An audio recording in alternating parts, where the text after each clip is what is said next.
খুব টান। আমি আশা কৰা মতে কালি মুখ্যমন্ত্ৰী হিমন্ত বিশ্ব শৰ্মাই সমগ্ৰ অসমৰ সন্মুখত এখন ছুপাৰ ফ্লপ শ্ব' দেখুৱালে। তাৰোপৰি ফ্লপ শ্ব'খনত সমগ্ৰ ভাৰতবাসীক দেখাবলৈ তেখেতে নিজেই দিল্লী ইত্যাদিৰ পৰা সাংবাদিকক আমন্ত্ৰণ কৰি আনিছিল, গুৱাহাটীৰ হোটেলত ৰাখিছিল। সেয়েহে তেখেতে আজি অসমবাসীৰ উপৰিও সমগ্ৰ ভাৰততেই হাঁহিয়াতৰ পাত্ৰ হৈ পৰিছে। তেখেতৰ ফুচুৰি চিৰিয়েলখন ইমানেই ফ্লপ হ'ল যে শিক্ষাৰ্থীসকলে এই বছৰৰ হাইস্কুল শিক্ষান্ত পৰীক্ষাত হাতৰ কোঠাৰ ভৰিত মৰাৰ উদাহৰণত হিমন্ত বিশ্ব শৰ্মা ডাঙৰীয়াৰ উদাহৰণ লিখিলেও আচৰিত নহ'ম। ইমান দিনে আমি যি কথা কৈ আছিলোঁ সেয়াই কালি হ'ল। মুখ্যমন্ত্ৰীয়ে ক'লে যে SITৰ ক্ষমতা সীমিত, সেয়েহে সকলোখিনি তদন্ত কৰিব নোৱাৰে। আমাৰ মুখ্যমন্ত্ৰী ডাঙৰীয়াৰ দৰে SIT বিশেষজ্ঞগৰাকীয়ে যে আজিলৈকে SITৰ সীমিত ক্ষমতাৰ বিষয়ে নাজানে, তেন্তে আমিবোৰে আৰম্ভণিৰে পৰা কেন্দ্ৰীয় সংস্থাক তদন্ত কৰিবলৈ দিয়া উপদেশকেই তেখেতে শুনিব লাগিছিল। তেখেতে SIT সম্পৰ্কে জ্ঞানৰ অভাৱ বুলি কৈ জনশিল্পী জুবিন গাৰ্গৰ মৃত্যু সম্পৰ্কেও কি তদন্ত কৰি থৈছে তাতো সন্দেহ আছে।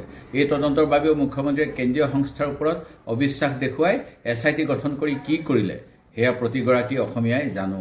হয়তো খোদ হিমন্ত বিশ্ব শৰ্মাৰ কেন্দ্ৰীয় গৃহমন্ত্ৰী অমিত শ্বাহ ডাঙৰীয়াৰ ওপৰতেই বিশ্বাসৰ অভাৱ। নহ'লে জানো তেখেতে কেন্দ্ৰীয় সংস্থাক তদন্ত কৰিব নিদিলেহেঁতেন নে? অসম আৰক্ষীয়ে কেন্দ্ৰতকৈ ভাল তদন্ত কৰিছে বুলি ক'লেহেঁতেন নে? তাতোকৈ ডাঙৰ কথা, মুখ্যমন্ত্ৰীয়ে কোৱাৰ দৰে ইমান ডাঙৰ দেশৰ নিৰাপত্তাৰ প্ৰতি ভাবুকি থকা এটা বিষয় তেখেতে কিয় ছমাহ ধৰি গাপ দি থলে? যি তদন্ত 6 মাহৰ আগত 10 ছেপ্টেম্বৰত সম্পূৰ্ণ হৈ উঠিছিল, তেতিয়াই কিয় তাৰ বিষয়ে তেওঁ নক'লে? তেখেতৰ কাৰণে সংবাদমেল দি বাহ লোৱাকৈ দেশৰ নিৰাপত্তা বেছি প্ৰয়োজনীয় নহয় নেকি? তেখেতৰ মতে জুবিন গাৰ্গৰ মৃত্যু হোৱাৰ বাবে প্ৰতিবেদন দিব নোৱাৰিলে।